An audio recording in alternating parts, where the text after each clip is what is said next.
औज़ुबिल्लाहिमिनश्शैतानिर्रजीम बिस्मिल्लाहिर्रहमानिर्रहीम। चिराग Chisht YouTube channel के तमाम नाजरीन को खुश आमदीद। नाजरीन, आज हम आपको नमाजी और शैतान का वाक़या सुना रहे हैं।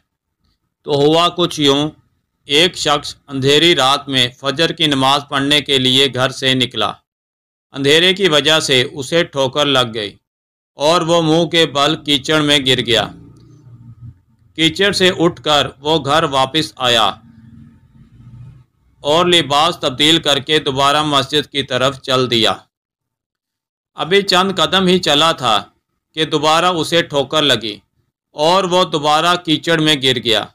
कीचड़ से उठकर वो फिर दोबारा अपने घर गया, लिबास बदला और मस्जिद जाने के लिए दोबारा घर से निकला। जैसे ही वो घर से बाहर निकला तो उसके दरवाजे पर उसे एक शख्स मिला जो अपने हाथ में रोशन चिराग थामे हुए था। चिराग वाला शख्स चुपचाप नमाजी के आगे मस्जिद की तरफ चल दिया।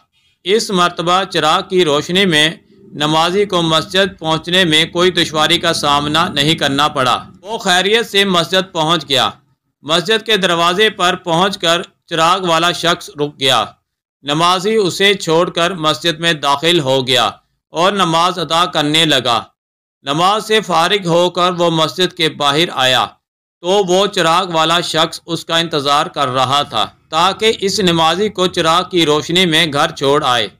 जब नमाजी घर पहुंच गया तो नमाजी ने अजनबी शख्स से पूछा, आप कौन हो? अजनबी शख्स बोला, सच बताऊं तो मैं अबलीस हूँ। नमाजी की तो हैरत की इंतहा ना रही। इस अजनबी की ये बात सुनकर नमाजी सोचने लगा, अबलीस शैतान कैसे मुझे मस्जिद तक छोड़ सकता है? उसका काम तो लोगों को बहकाना है।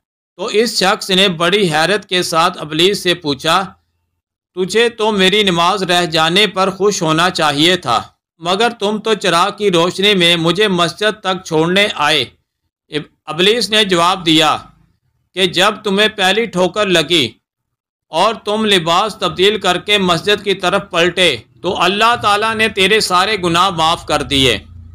जब तुम्हें दूसरी ठोकर लगी तो अल्लाह ताला ने तुम्हारे पूरे ख़ानदान को बख्श दिया, जिस पर मुझे फ़िक्र हुई कि अगर अब तुम्हें ठोकर लगी तो अल्लाह ताला कहीं तुम्हारे इस अमल की बदौलत तुम्हारे सारे गांव की मग़फ़रत ना कर दे। इसलिए मैं चिराग लेकर आया हूँ कि तुम बग़ैर गिरे मस्जिद तक पहुँच जाओ। इस शख्स ने जैसे ही ये बात सुनी तो उसने अल्लाह ताला की बारगाह में अपना सर झुका कर अल्लाह का शुक्र अदा किया। तो दोस्तों, ये है रब की शान। सुबहान अल्लाह।